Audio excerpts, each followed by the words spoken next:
Assalamu alaikum hettiyankoɓe yeɓiyankoɓe yaw Piindi TV bisimilla mon e roɓɓindu jayndeli moɗon weltare min dañte kala saaha huccidde mon noon kadi min dañiri weltare oɗo subaka altine hannde kiɗon yo Allah waɗanen jaam sikkude tan goto fof ɓenni weekend belɗo deƴƴo goto fof salminama e inde ko noon manama e jettoɗe seerenɓe men jejjittaka hay lawol gotol calminama e juura berta juuɗe ñaga duwaw yuppo e Sénégal aduna fof brosa holuden caggal jaam dumo e nder leydi meɗen Sénégal hettiyankoɓe yeɓiyankoɓe ne jeeya ko ɓuuri tengtude jayndeli ɗi ko faye octobre rose sabu ne anda ko octobre rose wona caggal ɗum ma en kal ko fayi tan e Amadou Ba walla mbiyen dawrugol kanko premier ministre noon holliti hoore makko toon to diwan mo Parcelles ha tengti gardiɗo leydi ndi ha joni ɗum koye banggue dawrugol jaɓɓi walla jaɓani ko tan PS fawe dow makko joni wonta so Allah lamɗo jaaɓi. noon tigi hettiyankoɓe ɓiyankoɓe gudditiren jayde gendire le soleil jayde le soleil oɗo subaka arani en tan koye premier ministre Amadou Ba kanko noon gardiɗo jagorde oɗo saaha noon ni anda kanko tan toɗɗa gam o wona candidat hitande 2024 ɗum ɗon noon hanke o yehino toon to diwan mo Parcelles hecci hanke wonno toon to diwan mo Parcelles noon o yehino toon ɗum ɗon noon holliti hoore makko no fewi ɓe mbi noon kanko kay o suuti konngudi fanude ɗum e ɓeeɗo sukaɓe ko faye banggue liggeyaji ko way noon garene jayde les échos ha joni gon felo yabɓi arti tan ko wiide Amadou Ba kay oɗo saaha waɗi lancé walla tan ɓe mbi oɗo saaha kay o woni koye caggal tigui wadde feere tan ha ɓuura darnude base makko ɗum ɗon noon o holliti hoore makko ko toon to base makko to saabu noon ɓe mbi ko neɗɗo kay hadema tan defɗe ñiiri e tottirama defa ɓe sukaɓe ma ñaama walla mbiyen galle ma ñaama ha hara kanko noon holliti hoore makko hanki e toon to diwan makko woni to Parcelles ɓe mbi gardiɗo leydi noon waɗi seeɗe e tan ko fayi chantage uji ɗi PS mana ko PS kay pusatnoma mataw o yettima hen kanko gardiɗo leydi ɓe mbi ha joni tan kanko premier ministre ɓe mbi kay ko tan marée humaine woni yimɓe hewɓe ɓe ganduɗa kuccodireno e mabɓe toon to Parcelles to ete woni fief makko kanko Amadou Ba ɓe gaari goɗɗo mo ganduɗa kay wiyani eyyi e gueɗe Amadou Ba woni Aly Ngouille Ndiaye kankone kay o holliti hoore makko e tan ɓe ganduɗa goni e yimɓe makko wondiɓe makko yiɗɓe makko kanko Aly Ngouille Ndiaye ɗum ne koye weekend o wonno jayde tribune arti ha joni tan ko mbiyeten e banggue octobre rose saabu ne anda kay ko lewru ndu ganduɗa ko lewru tan ne wawi wiyede lewru nde ganduɗa haɓete ko cancer nduɗon lewru haɓete ndu cancer noon kanko Bougane Gueye Dany ne anda kay joom suudu makko ina ummi ɗo yo Allah yurmo yafamo oɗo ɓiɗɗo debbo ne woni ɓiɗɗo debbo e Thione Seck kanko oɗo ɓiɗɗo debbo noon ɓe mbi kay itti walla mbiyan tan warimo koko fayi e banggue cancer oɗo rafi kay ko kañum tigi yooɓi fittandu makko ɗum ɗon noon kanko kay o huccidiri e premier ministre widemo tan cancer wona ko ganduɗa ina foti jokkude warde rewɓe sa noon wona joom suudu makko tan wari kono nani wara woɗɓe ko tina e ko tinaka ɗum ɗon noon yoɓe daro hen nde ɗon haare no fewi ɗum woni konngudi ɗi ganduɗa kay o totti ɗum walla to no fawi ɗum e junggo premier ministre garane jayde Sud Quotidien oɗo subaka wi tan ko Aly Ngouille Ndiaye kay oɗo saaha kay waɗi tan walla mbiyen huɓɓi ko faye Macky o saabu yete kanko Aly Ngouille Ndiaye o holli caggal kay Macky ko noon tigui wawi wiyede saabu kanko kay o wi ko candidat e tan hitande ujunnaje 2024 kanko Aly Ngouille Ndiaye ɗum noon woni konngudi makko wiide tan ma won programme baɗɗo fayida saabu ne jeeya programme uji mukko ni ko ganduɗa o suuti ɗum ina fayiyete eko faye liggey rewɓe e promotion oɗon garen ha joni tan kanko Aly Ngouille Ndiaye ɓe mbi tan oɗo saaha kay o darima tan gam hollide hoore makko faade hitande ujunnaji 2024 e wiide tan koye élection ji ɗi o jeeya kono noon hayso tawi koye bilan président de la république o jeeyamo Macky Sall kanko kay o jaɓata hay lawol gotol ɗiɗo élection ji garoji neɗɗo ne wawi gagnade ɗum e premier tour ɗum wawa wonde garene jayde besbi le jour noon wi tan ko oɗo saaha kay tato ɓe ganduɗa haare nane nder mabɓe woni Boun Abdallah Dionne woni Amadou Ba e oɗo mo ganduɗa woni Aly Ngouille Ndiaye kamɓe tato kay oɗo saaha ɓe memodirta ɗum ɗon tigui eɓe mbi saabu goto foof foɗon to ko hoore muɗum kanko noon Aly Ngouille Ndiaye mono foɗono faade hoore makko kanko oɗo Amadou Ba mo ganduɗa gardiɗo leydi ko kanko toɗɗi ɗum ɗon noon kanko oɗo biyeteɗo Boun Abdallah Dionne yadani hen garene jayde vox populi ɓe mbi kay socialiste mo Rufisque kay oɗo saaha ɓe kolliti koye mabɓe no feewi darade tan faade landa o haalde landa mabɓe kono kadi haalde hakkude mabɓe ɓe oɗo mo ganduɗa woni tan gardiɗo leydi ndi kanko Karim Bengue wondiɓe makko noon o sali tan ko wiide ɓe mbatta parrainé Benno Bokk Yakar garen ha joni Konngudi Aly Ngouille Ndiaye ndene nde ɗo jayde programme makko mo waɗi déroulé ha tengte weekend oɗo mo ganduɗa woni Amadou Ba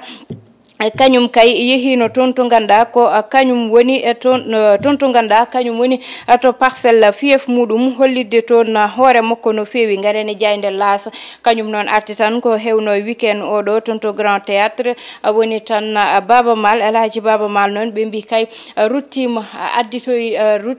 addi ko ganduɗa wonno ko hanki e ko hande faade tan e banggue musique ɗum ɗon noon ɓe mbi tan koko ganduɗa waɗino fayida hirde wonde fayida on jeeɓi ɗum ni e tan ɗum ko ganduɗa woni plateforme moɗon Piindi TV on jeeɓi kay ko kewno toon to ganduɗa woni to Grand Théâtre oɗon jaaduno hen noon e oɗo mo ganduɗa woni Amadou Moussa garene jayde libération noon ha joni tan kañum ari kan e ko fayi révélation ji ɗi ganduɗa ari e enquête dañnoɗo oɗon enquête noon fayi tan ko cukalel dewel baraguel toon to diwan mo Mbour ngel ɗon cukalel dewel noon mataw tan ko jeeyannoɗo ko gonnoɗo ko wayno weev e ware ko way noon ko ɗum ɗon noon wonno e liggade oɗon suko ngel ɗon cukalel noon kañum tan tawaɗo woni ɗo walla tan mbiyan ɓe mbi ko suka makko tigui warimo e nder suudu haade yaltindemo nawde mo banggue goɗɗo kanko noon o fawama junggo kanko oɗo Moustapha Seck mo daare duuɓi capantati kanko cukalel dewel ngel noon Sophie Thior ko duuɓi 25 tan o dañi o wi noon o saabi o wari ngel ɗo cukalel ko gonguel ko ƴettugel reedu o wi ɗum yo bonnu rendu cukalel ngel sali ha woni ko ɗum noon saabi o ƴetti tan cabbi o fi ɗum ha hawre sati o yaltini ɗum noon e suudu ndu ɗo no weddoyi ɗum goɗɗo mo ganduɗa weddama woni liiriyel ganduɗa ne wonde fittandu muɗum nde yiita toon to diwan mo Yoff ne weddodoya kurjuruji garen ha joni e jayde Suñulamb hanki Ada Fass noon ko kañum tigui liiɓi Zos ɗum koye coftal ɓalli tigui ɓe mbi kay oɗo weekend joueureɓe Sénégal kolliti koye mumen no feewi toon to ganduɗa woni club aji mumen hayso tawi oɗo saaha aɓen parana e altine oɗo tan eɓe mbaɗa regroupement toon to ganduɗa woni to diwan mo France gam tan match mabɓe hakkude mabɓe Cameroun woni match amical poddo dañde hetten ko ɓe ɓen koɓe joni udditen hello wonko noon tigui hettiyanko ɓeeɓiyankoɓe gareten tan ko fayi octobre rose ina anda noon ko lewru ndu ganda ko lewru haaletengu yewtetengu ko fayi e banggue cancer e ko way noon ɗum ɗon noon cancer nani jokki jeeyaji mumen ne anda lewru muɗum nani naata oɗo ɓiɗɗo debbo ganda woni Momi Seck ne woni ɓiɗɗo e Thione Seck wasi fittandu muɗum hawre ladial ɗum ɗon noon saabi ɗum ko rafi boyɗo juɗɗo joom galle makko suuti Konngudi wi ko tolne duuɓi 9 kanko oɗo ɓiɗɗo debbo mo wonde oɗo rafi ko tolne duuɓi 3 ɓe cefri haɓe cikki ɓe tan ummima hen ha endu itta e ko way noon kono noon oɗon rafi koko kadi fini e nder ɓandu ndu nde fini noon e nder ɓandu ndu ardi no ganduɗa kamɓe ni ɓe gande ɓe nattu andude hen haydara ha safri kono noon Allah jogui ko programme muɗum oɗon ɓiɗɗo debbo noon wasi fittandu muɗum e oɗo rafi mo ganduɗa woni rafi cancer oɗo noon saaha foof ne wiye yo yimɓeɓe jaa ƴewtoyo ɓalli mumen ñanden ne aɗen kalanno faade tan oɗo ɓiɗɗo debbo mbiɗon nde yi hunde e ɓandu muɗum docteur muɗum wi ɗum ko kyste hewɓe e témoignage uji ɗi ganda heeɓi min mi heeɓi hettade ɗum to banggue nde ganda ko kañum woni banggue réseaux sociaux ji e ko way noon wona ɗo tan e Sénégal kono hayto guure tubakoɓe to mi nani hen témoignage uji ganda ko ɗon fayi woni docteur jewɗe wiya wona haydara ha tawa ko cancer woni ɗon oɗo ɓiɗɗo debbo heccanki tan wonmo kettonon ɓiɗɗo debbo goto ndeysan kankone amo wonduno oɗo rafi cancer kankone ha indumo ko woturu itta o wi ko kanko docteur mo ko docteur o wino ko wona haydara kono noon o jokku ko ganduɗa woni investigation ji faade oɗon rafi woodi badduɗomo e docteur goto hôpital principal nde o yeehi toon nde ƴeewa wiya ko cancer ɗo joni o safrima ha amone jaam amo yetta Allah no fewi tan wonduɓe hen ɓe ganduɗa oɗo saaha nani gondi hen hakkillaji men fo nani e mabɓe hakkillaji min foof ene wone ɓeɗon ko wiide tan hoto ɓe cuuɗo saaha foof sudde oɗon rafi saabu soɓe kaali no arde mabɓe eno waye mabɓe ma wallu woɗɓe kañumen ne mbawa suusde waɗoyde dépistage oɗon safriɓe ha selluni hoto goppu yo cuus yaltude haala min mbeɗe wonduno hen ni yaari wawa wallidde hulnoɓe mbawa yaade tan daro hen e force intérieure mo ganduɗa ni foti wonde cafrotoɗo o walla gonduɗo e oɗon rafi te oɗon force intérieure noon wawi wallidde ɗum hen ko koreji muɗum wawi wallude ɗum hen ko wondiɓe muɗum wawi wallude ɗum hen ko koreji muɗum kono wona neɗɗo rafama tan nani dogue walla ko way noon saabu ɗum ɓeydata ko rafi ɗum noon hettiyankoɓe yeeɓiyankoɓe yo Allah dandu en ɗiɗo rafiji rafi kala kono kay ko wiide yo yimɓeɓe mbat dépistage uji e jokkude tan erago e lewru nduɗo wiide ɓeɓe ganda goni acteur aji politique yoɓe ɓeydo wadde organisé ko ganduɗa woni journée ji dépistage gratuite ko faye col de l'utérus ko faye cancer du sein ko way noon e ko way noon foof yoɓe ballit hen rewɓeɓe beele tan ma mbaw wadde dépistage uji mumen tawa joɓani hen haydara hettiyanko ɓeeɓiyon te nduɗo lewru noon ko ujunnaje 3 dépistage oɗon waɗa kala kadi mbawɗo ittude ko ujunnaje 3 muɗum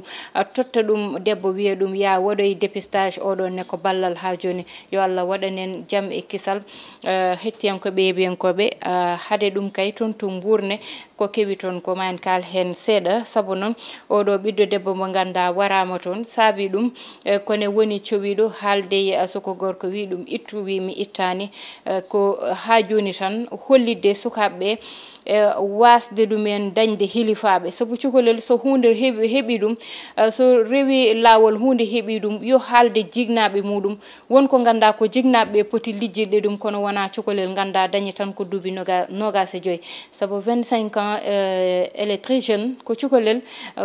yaade ne wadday mo ganduɗa yete ko gorko doole muɗum jogui ha wara ɗum gam tan wiide ɗum bonnu rendu mi bonnani ɗum noon wonti hande gueɗe kulɓinide yo Allah waɗanen jaam ɗo guddeten ruɓɓindu jaydedi meɗen hokkude en nadi gongol so Allahu lamɗo jaaɓi bani moon debbo Aissata Ndiaye wonno heɗen hen banggue caméra e montage ko Ali Fall